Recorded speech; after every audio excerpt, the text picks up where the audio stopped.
For me, I think for women entering the workforce would be not to compare yourself to others, and it's such a hard thing to do. You automatically look at what other people are doing or how they behave, perhaps what they're getting paid or their performance, and you kind of think, well, why can't I do that, or why don't I have that right now? Surround yourself with people who believe in you, who will give you real advice, good business advice, and will hold you up in those moments that you have doubt about yourself or your business.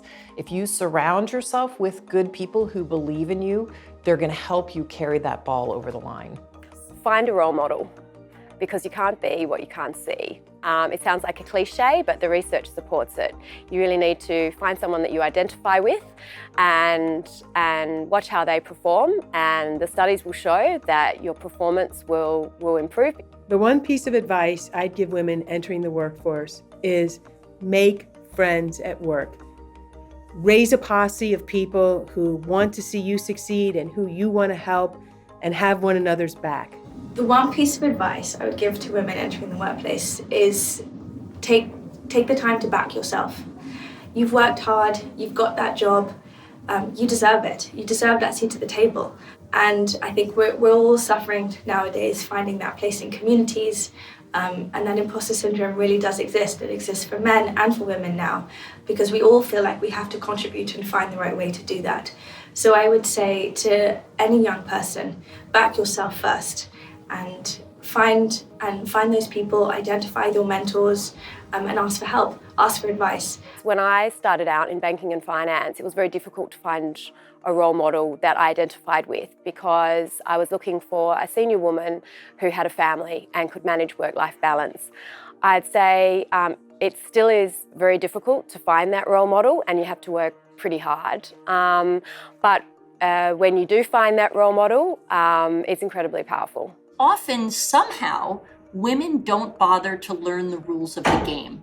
They are in an environment and assume that if they work hard and put their head down, that they'll get recognized, that they'll get promoted, and everything will go along fine. And that may or may not happen. The fact is that often they don't know how a promotion occurs. They don't know what the process is.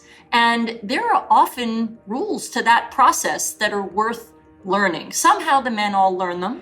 The women don't know them, and then when they don't get promoted, they don't realize that it was because they didn't understand how things worked. Don't be stressed is the first thing. I'll give my example. When my son was super small, I wasn't fretting over going and achieving something within those 2-3 years. It's okay to chill. It's okay to give that time to when your family needs it, and eventually make up for it, as the time passes by. So till the time my son was 6, I took a little bit of a backseat in my career, focused on him, and then came back full-fledgedly to work. And I think that worked all right so far for me. Everyone's journey is different, and you might be starting your chapter at chapter 1 while someone is at chapter 20 of their life. And if I look back on my netball career, I would say I wasted a lot of energy comparing myself to other people in my team. As a woman, the world might put a lot of obstacles in your way, but don't let that limit the size of your ambition. Articulate the biggest ambition you can and let it go from your lips to God's ears.